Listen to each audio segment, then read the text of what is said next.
السلام علیکم سامعین، اگر ہم تاریخ کے صفحات پر غور کریں تو ہمیں معلوم ہوتا ہے کہ ماں سوائے سکندر المقدونی کے چنگیز خان کے پائے کا کوئی بھی فاتح اس علاقہ میں نہیں گزرا۔ وہ بے حد دور اندیش اور عقلمند انسان تھا۔ اس نے منگولوں اور تاتاریوں کی غیر معروف قوم کو دنیا بھر میں متعارف کرایا اور ملک گیری و جہان بانی کے نہایت اچھے اور پختہ اصول وضع کیے۔ ناظرین، دراصل چنگیز خان منگولوں کی یہ نفسیات اچھی طرح جانتا تھا کہ اس قوم کو کسی بھی صورت بیکار نہیں رہنے دینا چاہیے، ورنہ وہ بامی خانہ جنگیوں کے ذریعے تباہ و برباد ہو جائیں گے۔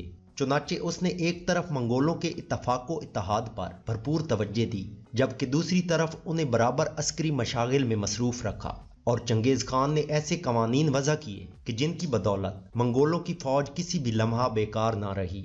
سامعین گرامی، چنگیز خان نے ایک مجموعہ قوانین مرتب کرایا اور اس کا نام تورہ چنگیزی رکھا۔ یہ تورہ چنگیزی پر مشتمل قوانین اس نے اپنی قوم کی اصلاح کے لیے بنائے تھے۔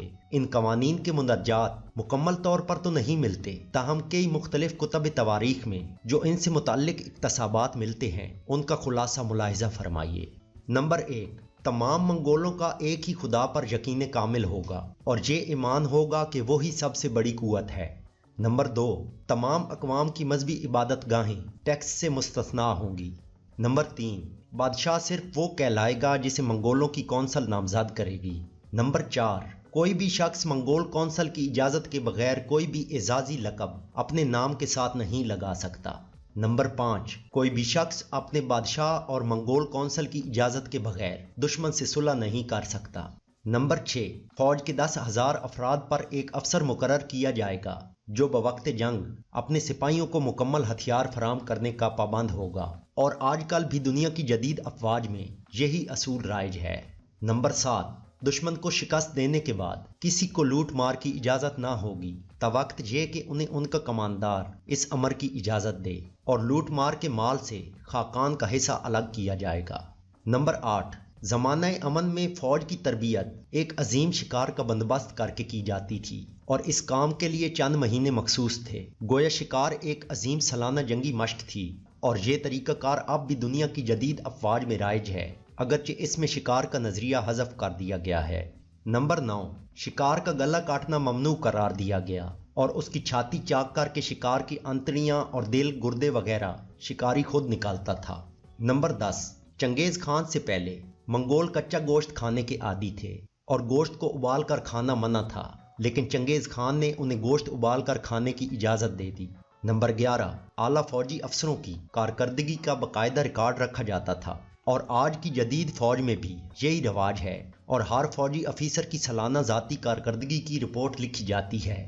نمبر 12، جو لوگ کسی وجہ سے جنگ میں شرکت نہ کر سکتے تھے انہیں خاقان کے ہاں انتظامی کام بلا معاوضہ سر انجام دینے پڑتے تھے۔ نمبر 13، گھوڑے یا اس کی مالیت کے برابر کسی شے کی چوری کی سزا موت تھی۔ نمبر 14، رعایا کا کوئی انتظامی افسر کسی منگول کو اپنا ذاتی ملازم یا غلام نہیں رکھ سکتا تھا۔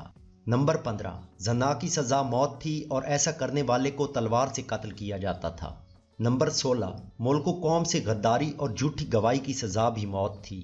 نمبر 17، اعلیٰ فوجی افسروں کی ڈیوٹی سے کوتاہی اور منگولوں کے سالانہ اجتماع میں عدم شرکت کی سزا بھی موت تھی۔ نمبر 18، جب منگول کوئی نیا علاقہ فتح کریں تو وہاں انہیں قتل عام کا حکم ضرور دیا جانا چاہیے تاکہ دوسری قوموں پر منگولوں کی ہیبت طاری ہو۔ سامعین، کئی لوگ چنگیز خان کی خونریزی اور سفاکانہ طبیعت کے پیش نظر اسے بے حد متکبر خیال کرتے ہوں گے، حالانکہ چنگیز خان ایسا ہرگز نہیں تھا۔ اس کی شخصیت کا حیرت انگیز پہلو ہی یہی ہے کہ اس نے زندگی میں کبھی تکبر نہیں کیا۔ وہ جب کسی مخالف بادشاہ کو بھی خط لکھتا تو سب سے پہلے اسے اپنی اطاعت پر آمادہ کرنے کی کوشش کرتا، اور آخر میں یہی لکھتا تھا کہ اگر تم نے میری اطاعت سے انحراف کیا تو خدا جانے کیا انجام ہوگا۔ یعنی یہ بات ہرگز نہیں لکھتا تھا کہ میں ایک لشکر عظیم رکھتا ہوں یا تمہیں صفحہ ہستی سے مٹا دوں گا وغیرہ وغیرہ۔ چنگیز خان نے اپنی فتوحات کو بھی کبھی اپنا یا اپنی فوج کا کارنامہ نہیں کہا تھا، ہمیشہ یہی کہتا تھا کہ میرے خدا نے مجھے کامیابی دی اور بادشاہ بنایا۔ چنگیز خان نے اپنی نسبت کبھی بھی لمبے چوڑے القابات نہ لکھے، جیسا کہ زمانہ قدیم کے بادشاہوں میں عام رواج تھا۔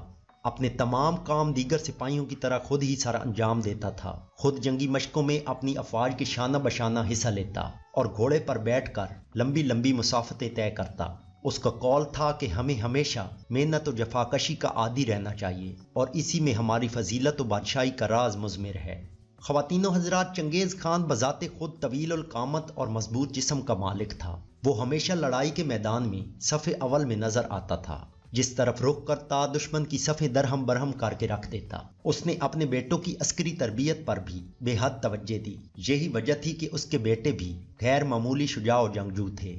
نیز اس نے منگول قبائل کے مابین قدورتیں اور عداوتیں دور کر کے انہیں بامی محبت و اخوت کے رشتے میں باندھ کر رکھ دیا۔ چنگیز خان نے زندگی میں 5 شادیاں کی تھیں اور اس کی تمام بیویاں مختلف منگول قبائل سے تعلق رکھتی تھیں۔ یوں اس نے مختلف اور طاقتور قبائل کے ساتھ سسرالی رشتہ استوار کر کے انہیں اپنے حق میں کر لیا تھا۔ ناظرین گرامی، جہاں تک چنگیز خان کی صفاقانہ فطرت کا سوال ہے تو وہ دور ہی ایسا تھا کہ چنگیز خان ایسا کرنے پر مجبور تھا۔ اس زمانے کی متمدن دنیا میں سرکشی، بغاوت اور سازشوں کا اس قدر رواج ہو گیا تھا کہ کسی بھی ملک یا کسی بھی شہر کا بادشاہ یا حاکم ایسے فتنوں سے محفوظ نظر نہ آتا تھا۔ ان آئے دن کی بغاوتوں، لڑائیوں اور ہنگاموں سے نہ صرف حکمران و بادشاہ پریشان تھے بلکہ خلق خدا بھی سخت پریشان حال تھی۔ خصوصاً مسلمان ملکوں میں تو علویوں، ایرانیوں، شیعوں، فاطمیوں اور فدائیوں وغیرہ کے خروج کا سلسلہ تو کسی بھی دور میں منقطع نہ ہو سکا تھا، اور عالم اسلام کے ان حالات کو چنگیز خان بخوبی جانتا تھا۔ چنانچہ اس نے انہی آئے دن کے فتنوں اور بغاوتوں کا سر کچلنے کے لیے یہ قانون بنایا تھا کہ منگول فوجیں جس ملک کو فتح کریں وہاں قتل عام کا حکم دیا جائے اور چند دن تک بلا تمیز عورت و مرد، بچہ و بوڑھا سب کو تہہ تیغ کیا جائے، تاکہ چند لوگوں کی قتل و غارت کے بعد بچ جانے والے لوگوں پر منگولوں کی ہیبت متواتر طاری رہے اور وہ بغاوت کا سوچ ہی نہ سکیں۔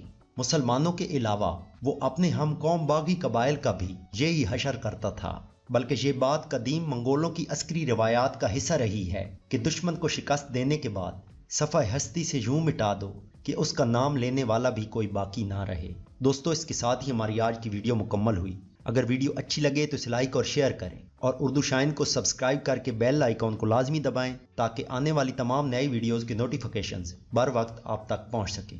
ویڈیو دیکھنے کا شکریہ۔ اللہ حافظ۔